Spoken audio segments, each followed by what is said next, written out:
All right, it is time to do my official 2024-2025 NBA season predictions. In this video, we are going to predict every conference standings from 15 to 1. Then we're going to go through each playoff bracket. I'm going to give out my major award picks, all NBA, defensive, and rookie teams, and even 5 coaches that I think are going to either be fired and 5 players that I think are going to be traded this season. It is a loaded episode. So there's going to be so much to talk about. Let's get right into this. So to start off at number 15, I do have the Brooklyn Nets in the Eastern Conference. So they traded away Mikal Bridges this offseason. They got their first round picks. They gave Houston Phoenix's first round picks. They're trying to tank this year. They're trying to land one of the top prizes in the 2025 draft, either it being Cooper Flagg or somebody else. The Nets are trying to be the worst team in the league, and I think they will be. They're coming in as my 15th seed in the Eastern Conference. Coming one spot ahead of the Brooklyn Nets, I do have the Washington Wizards, who are going to be entering year number 2 of their rebuild. They traded away Bradley Beal in the 2023 offseason. They saw some promise out of their young guys last year, like Bilal Coulibaly and Corey Kispert. I assume veterans they brought in this offseason, like Malcolm Brogdon and Jonas Valanciunas, are going to get traded. Would not be surprised if Kyle Kuzma is traded as well. They want to see what they can get out of their trio of rookies in Sar, Carrington, and Keyshawn George. So I think this is going to be another evaluation year for the Washington Wizards, and I expect them to be at the bottom of the Eastern Conference. Coming in at number 13, I have the Toronto Raptors. A little bit of a shocker here. I do have the Raptors pretty low. I do think this team is very top-heavy with their talent. You have Scotty Barnes, RJ Barrett, and Emmanuel Quickley at the top. I do expect veterans like Kelly Olynyk and Bruce Brown to be traded after the deadline. While I do think RJ Barrett and Emmanuel Quickley are going to break out, I do think Scotty Barnes could be an all-star once again. I do think this team lacks the talent to compete for a play-in tournament spot in the Eastern Conference. I do think it's going to get worse after the deadline, after they become eventual sellers. So I do have the Raptors finishing 13th, and who knows, if they win the lottery in 2025, this could be the most exciting young team in the East next year. Coming in at number 12, I do have the Detroit Pistons. They're bound to be better from what they were last year. They won 14 games last season, but they brought in a new head coach. I like the switch from Monty Williams to JB Bickerstaff. He should preach a more defensive-minded system. I do think at least Jalen Duren, Asor Thompson, or Jaden Ivey should take a step this year. I think Cade Cunningham can play like an all-star, and I like that they brought grown-ups into the locker room. Tobias Harris, Tim Hardaway Jr., Malik Beasley. They're not going to light the world on fire, but they should be safer options next to Cade Cunningham and can take a little bit of stress off his back. I do expect Detroit to be better this year, but still not going to be a play-in tournament. That should probably come in 2026. Coming in at number 11, I do have the Chicago Bulls. I do think they're going to drop a little bit from where they were last year. DeMar DeRozan is gone. I would expect a Zach LaVine trade at some point this season, and I like them going from Alex Caruso to Josh Giddey. I think Josh Giddey could be a good initiator for this offense. They're going to be getting Lonzo Ball back. I like what they did in the draft with Matas Buzelis. I also think this could finally be the breakout year of Patrick Williams, and I like the signing of Jalen Smith. This is going to be a very competitive team throughout the year.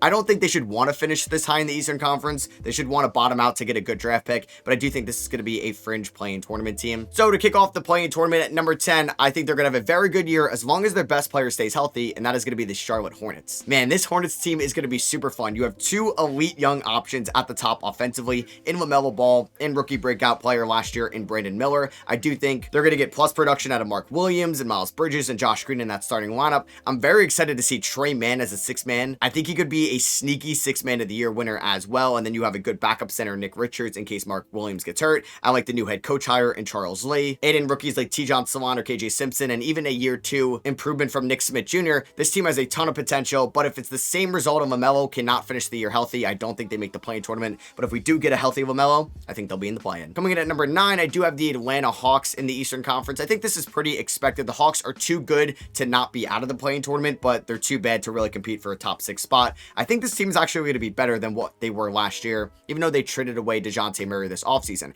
I think having either Kobe Buffkin, Zachary Visachet, or Dyson Daniels defensively next to Trae Young is going to do wonders for their rating there. I think there could be another improvement from Jalen Johnson. He could win most improved player, even though he had a breakout season last year. I expect Clint Capella to be off this team after the deadline, and we could finally see Onyeka Okongwu. So this team is probably going to still finish as a play-in tournament team, but it's going to be a lot more exciting this year than what it was last year, and you don't want to bottom out either since San Antonio owned your first round pick. Coming in at number 8, while I do think they're better than some of the teams ahead of them overall, this is just where I think they're going to finish in the regular season standings, and that is the Miami Heat. The Heat kind of got worse this offseason. Yes, they did draft Khalil Ware, but he's going to be a backup to Bam Adebayo. They lost Caleb Martin. He ended up going to Philadelphia, but they should get a lot healthier. Jimmy Butler, Terry Rozier, Tyler Hero, they were all banged up last year. Bam Adebayo is still turning into one of the best, if not the best defensive center in all of basketball, depending on how you look at it. I do think the Heat, though, are going to be right there. I think there's going to be probably a couple win difference between the 5 seed and the 8 seed in the East. I just think the Heat are going to finish a little bit worse just because I don't love their depth as much as some of the other teams ahead of them. Coming in at number 7, they kind of kept the same team this offseason. I do have the Cleveland Cavaliers. Was still another disappointing year for the Donovan Mitchell Cavs last season. He did get banged up in the playoffs. Same with Jarrett Allen. So they were able to beat the Orlando Magic in round number 1,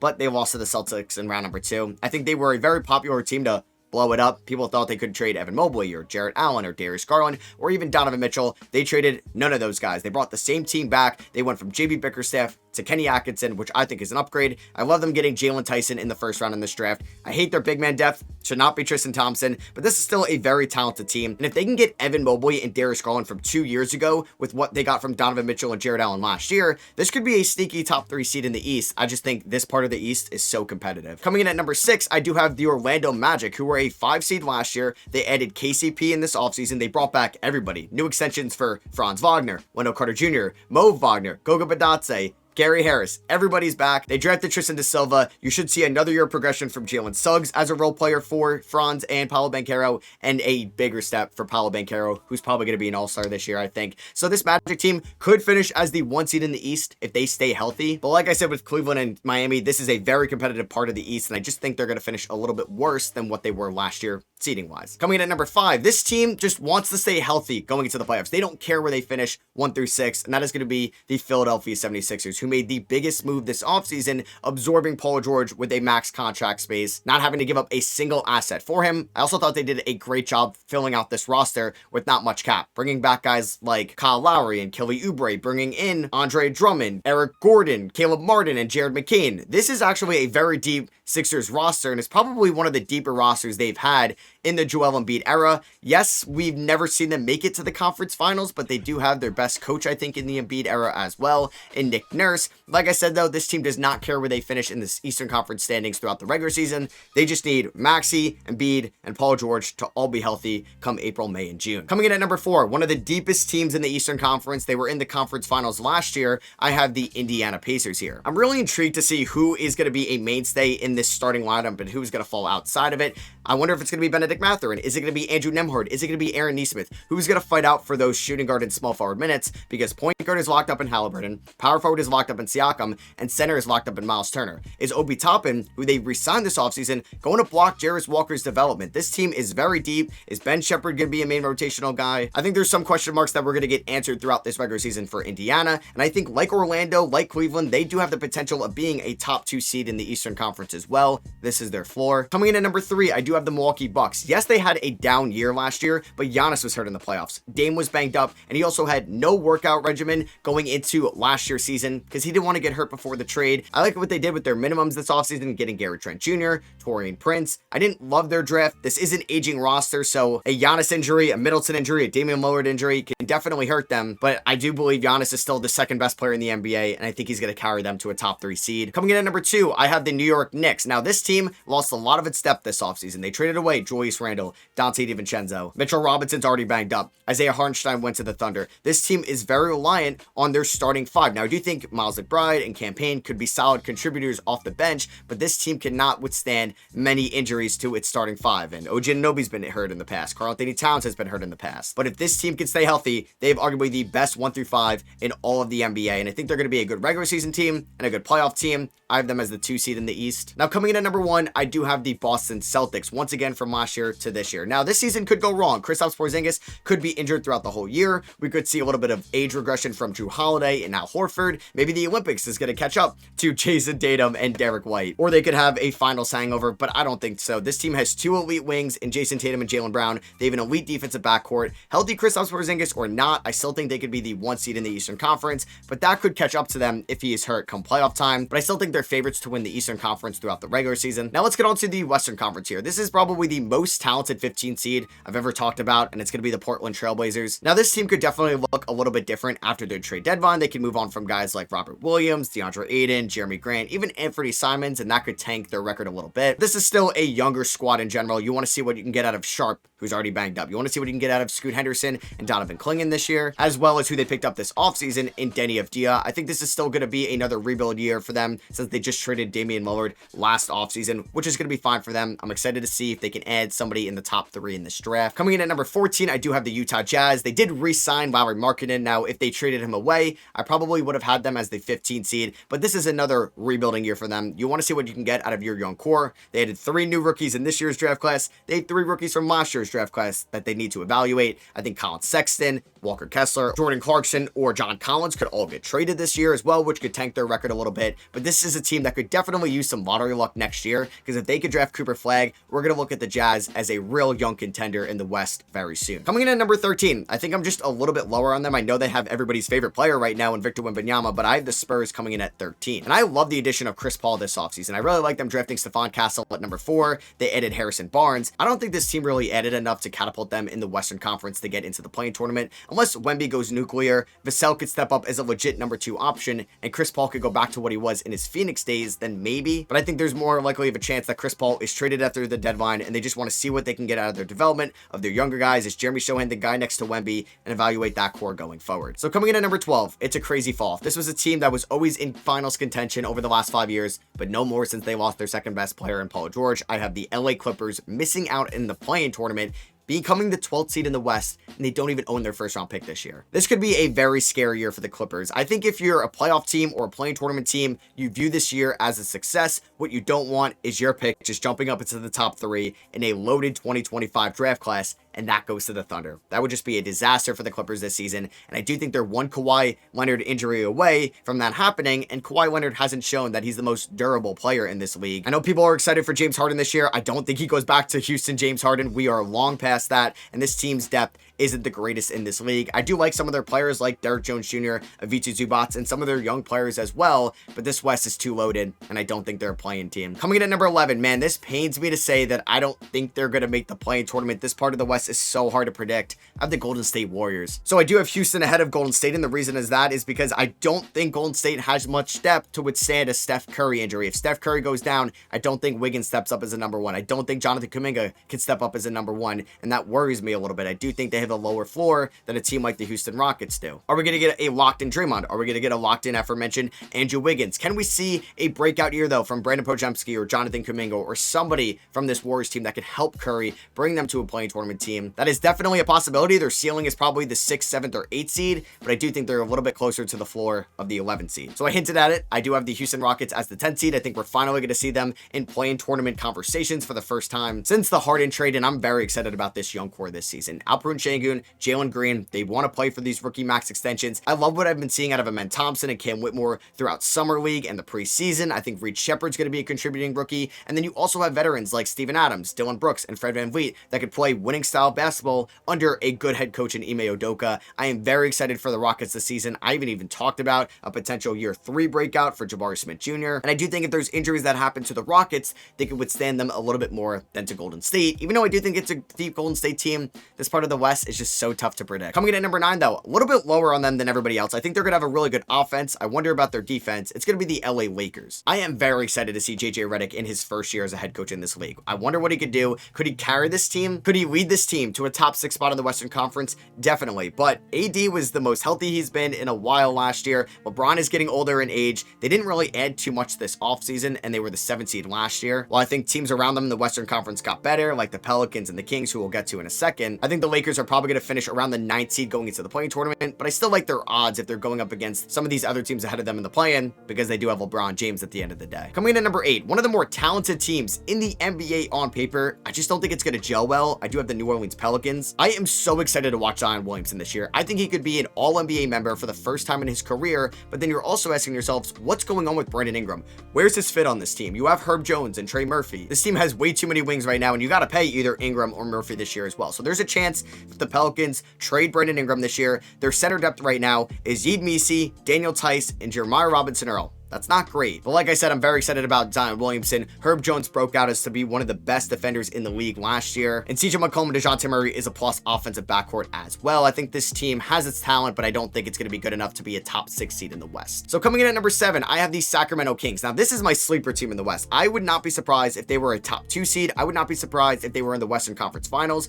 But I think for the most part throughout the regular season, they just need to figure out what works with the addition of DeMar DeRozan and the rookies of Devin Carter. Can you get a bounce back year of Kevin Huerter? Maybe another breakout year from Keon Ellis defensively. This team has the talent, in my opinion, to go to the Western Conference Finals. The coaching, the star power, the defense, the depth, they just need to put it all together. And I do think they are the best team in this tier of playing tournament teams we're talking about. Coming in at number 6, I do have the Phoenix Suns. I like what they did this offseason as well, prioritizing defense in the draft with Ryan Dunn and Oso Ighodaro, getting Monte Morris and Tyus Jones, great point guard depth for the minimums. Now, I hate their big man depth though. I don't think Yusuf Nurkic is the man for the job, but I do expect Bradley Beal to be even better this year now that he's acclimated to the Phoenix system and he's a little bit more healthy. They also went from Frank Vogel to Mike Budenholzer, and they still have 2 top 20 players in this league in Kevin Durant and Devin Booker at the top. I still think they're one of the better teams in the West. We'll see if they can put it together in the playoffs though. So coming in at number 5, I do have the Denver Nuggets. I think they're going to drop off a little bit in the Western Conference. Can you blame me? They lost KCP this offseason. Deron Holmes, their first round pick, is out for the year. Yes, they traded for Russell Westbrook, and I really like Julian Strawther and Christian Brown as role players, but what I've seen from Jamal Murray in the Olympics, Aaron Gordon is playing for another contract. Could that be some trouble in paradise, right? I think there's some things that can go wrong for Denver, but they still have the best player in the NBA, so I have to put him as a top 5 seed. I don't know if I'm going to regret this, but I do have Memphis as the 4th seed in the Western Conference, but they are already banged up already. Gigi Jackson is going to miss some time.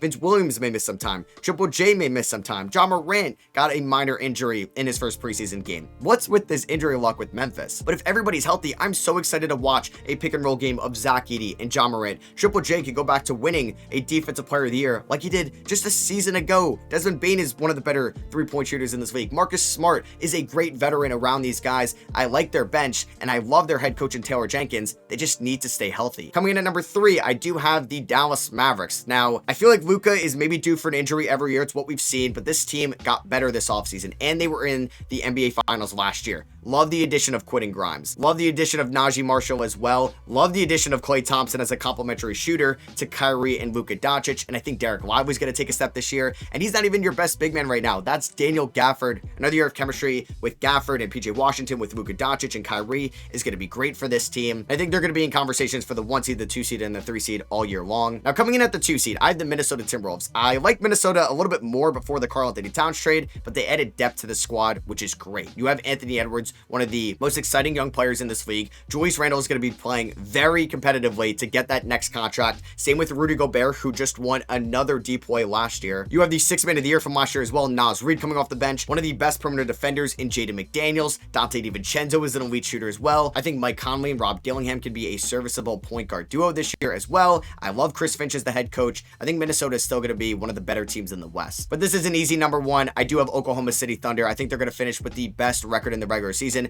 They were the 1 seed last year, and they traded Josh Giddey for one of the best role players, if not the best role player in the NBA, Alex Caruso. They absorbed Isaiah Hartenstein in free agency with cap space, did not have to give up a single draft pick or player for him. They re-signed Isaiah Joe and Aaron Wiggins. They have the runner-up in MVP voting from last year, Shea, and 2 elite young stars in this league in J-Dub and Chet Holmgren. This is the best team in the NBA right now on paper, in my opinion. I've never really predicted the playoffs in its entirety in these videos, but let's do it right here. First round in the Eastern Conference, 1-seeded Boston versus 8-seeded Miami. I like Boston here. We got 2-seeded New York versus 7-seeded Cleveland, another rematch from the 2023 playoffs. I like New York to beat Cleveland and advance to round 2. 3-seeded Milwaukee versus 6-seeded Orlando. If Giannis is hurt, then I would like Orlando here, but I'm going to make this prediction that he's going to be healthy, so I'm going to take Milwaukee. And then 4-seeded Indiana versus 5-seeded Philly. A terrible matchup for Indiana in round number 1. I like Philly to advance. In round number 2, I have the 1-seeded Celtics versus the 5-seeded 76ers. We have yet to see Embiid beat the Celtics in the playoffs or make it to the conference finals, and even though they have Paul George, I just can't trust the health of this team come May. So I'm going to have Boston advance to its 4th straight Eastern Conference Finals appearance. So I do have the 2-seeded Knicks versus the 3-seeded Bucks. Now, if an injury happens to the Knicks, they're kind of screwed with their depth, and I do think an injury could be more likely to Milwaukee since they're an older team. So I'm going to side with the Knicks here a little bit. I do think they have an elite 1 through 5, and what Cat can do as a floor spacer could be a great advantage to the Knicks in the playoffs. So I have Boston and New York in the conference finals. Let's go back to the West here. So I have the 1-seeded Thunder versus the 8-seeded Pelicans, a rematch from last year. I have OKC to advance. 2-seeded Minnesota versus 7-seed Sacramento. Remember when I said they were a sleeper team last year? Yes, I have the upset. I have Sacramento Sacramento beating Minnesota in round number 1. 3-seeded Dallas versus 6-seeded Phoenix. I loved what Dallas did this offseason. I'm going with Dallas. And then 4-seeded Memphis versus 5-seeded Denver. I don't know if this would be considered an upset, but I have Memphis beating Denver in round 1. So in round 2, that would mean I have OKC versus Memphis, 1 versus 4. I like OKC to advance. And then 7-seeded Sacramento versus 3-seeded Dallas. This would be such a fun offensive series, but I'm going with Dallas. And then here we are in the conference finals. I have 1-seeded Boston versus 2-seeded New York. I'm going with the Knicks here. I'm a little bit scared about Kristaps Porzingis' health this season. And the Knicks did everything they could this offseason to match up the best possible way to Boston, adding elite wings, having OG Anunoby come back, trading for Mikal Bridges, and having an elite floor spacing 5 in Karl-Anthony Towns. I'm taking the Knicks to beat the Celtics to go to the NBA Finals. And then over in the West, 1-seeded OKC versus 3-seeded Dallas, a rematch from last year's round number 2. This is going to be one of the best series in the playoffs, but I'm going to take OKC. I think they're a little bit deeper. I think they're a little bit more well-balanced to go to the NBA Finals. So that means I have 1-seeded OKC versus 2-seeded New York. I like the OKC Thunder to beat the Knicks in 6. I do think OKC is just the best team in the NBA, and I would be very surprised if they don't make it to the NBA Finals or even just win it overall. All right, so let's get into the awards section of this video. Speaking of the best team in the league, I do think they're going to have the MVP as well. Yes, I think the runner-up from last year, Shai Gilgeous-Alexander, wins the MVP award this year. For Rookie of the Year, I like Dalton Knecht to win this award. It's a little bit of a sleeper pick, but I do think the Lakers are going to realize they need Dalton Knecht's reliable shooting more than some other guys in this rotation, and I think he's going to look better than Reece Shea, Reed Shepherd, and Zach Edey to win that award, even though I like those other guys as well to be in conversation for it. In my opinion, Sixth Man of the Year is going to go to the person that should have won it last year, and Malik Monk. He's a true sixth man. He's an efficient scorer, and he's a very good playmaker as well. I think he beats out Naz Reid and Dante DiVincenzo. I also like Trey Mann as a sleeper pick here. For Defensive Player of the Year, I think it finally goes to Bam Adebayo. Man, Wemby is so overwhelmingly the favorite right now,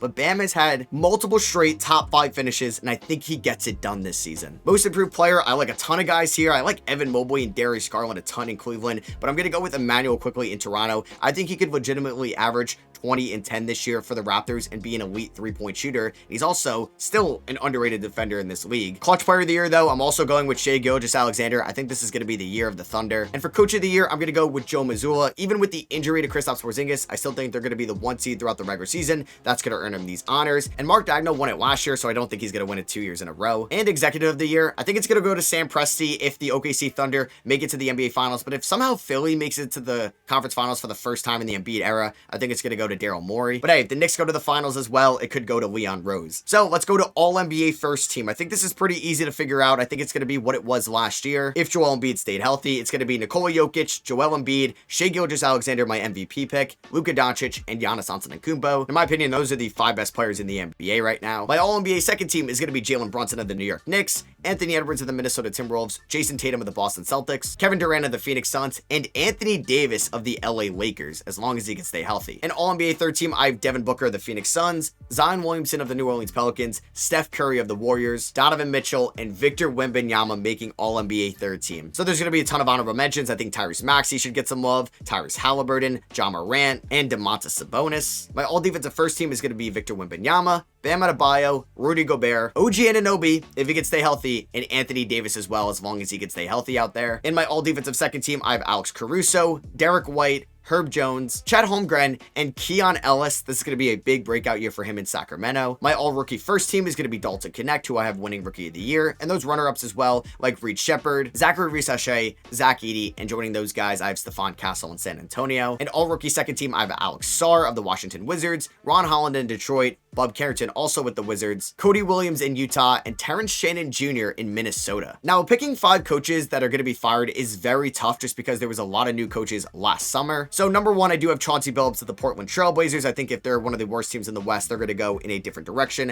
I also have Billy Donovan here of the Chicago Bulls. I have Doc Rivers of the Milwaukee Bucks. If it's a disastrous year for Milwaukee, he could just be gone again. I have Willie Green of the New Orleans Pelicans, and I like Willie Green as a head coach, but I do think if the Pelicans are not a playing tournament team this year, he could be let go. And then lastly, I have Ty Lue of the Clippers. Maybe he doesn't want to stick around for a rebuild. And then here are 5 players that I think are going to get traded this year. I have Dorian Finney-Smith, or just any of those Brooklyn Nets that could get traded traded at the deadline. I have Colin Sexton of the Utah Jazz. I think he can net the Jazz a great return if they decide to make him available come February. I have Robert Williams of the Portland Trailblazers, teams that are going to need big man help, and if he's healthy, he's going to be a very hot asset on the open market. I have Chris Paul of the San Antonio Spurs. Like I said in the beginning of the video, I think it's more likely than they trade him than they make the play-in tournament. And lastly, I do have Brandon Ingram of the Pelicans. I'm just trying to figure out a way how they make this work, and they can't afford to lose him for nothing in free agency. So even if it's a lower tier first round pick, they have to get something in return for him. So that is going to be it for me. I hope you guys did enjoy. I made a lot of predictions, a lot of takes in this video. Let me know what you agree with or disagree with in the comments below. Drop a thumbs up if you guys did enjoy this video. I am so excited for this NBA season. I feel like a lot of teams can compete for the NBA title. I'm excited to see who emerges from this most recent rookie class, and then obviously who's going to win the Cooper Flag sweepstakes at the end of the year. And like always, I'm going to be very excited to react to this video come the end of the season and just laugh at all the takes I made. So yeah, thank you all for watching. I love you guys, and I'll catch you guys in the next one.